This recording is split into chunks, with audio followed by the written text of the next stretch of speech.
So there's a God. Then you have to say, but sorry, where did God come from? It's not a question I hear often answered. In order to recognize that an explanation is the best, you don't have to have an explanation of the explanation.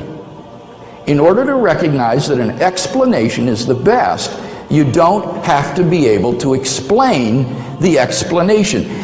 Folks, this is an elementary point in the philosophy of science.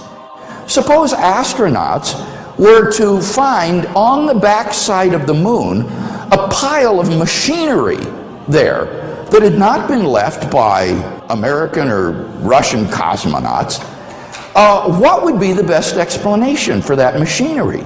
Well, clearly it would be some sort of extraterrestrial intelligence that had left the machinery there.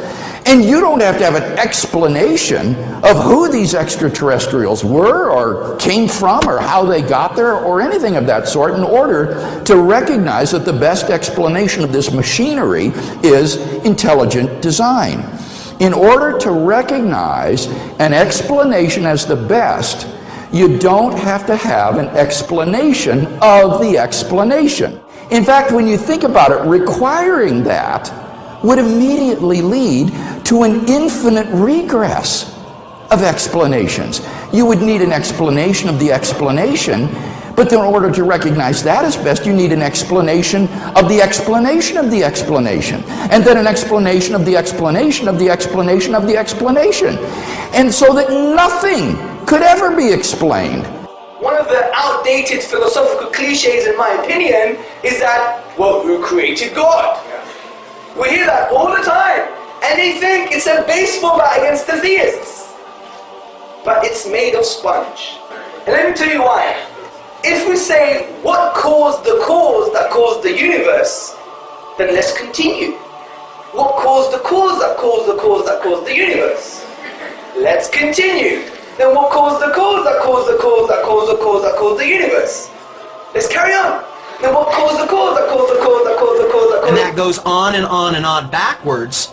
But at one point, I have to have an uncaused cause, or there would be nothing in existence today. Think of a string of dominoes. You have a domino that knocks over a domino that knocks over a domino. I have to have a first domino, or that string of falling could never start.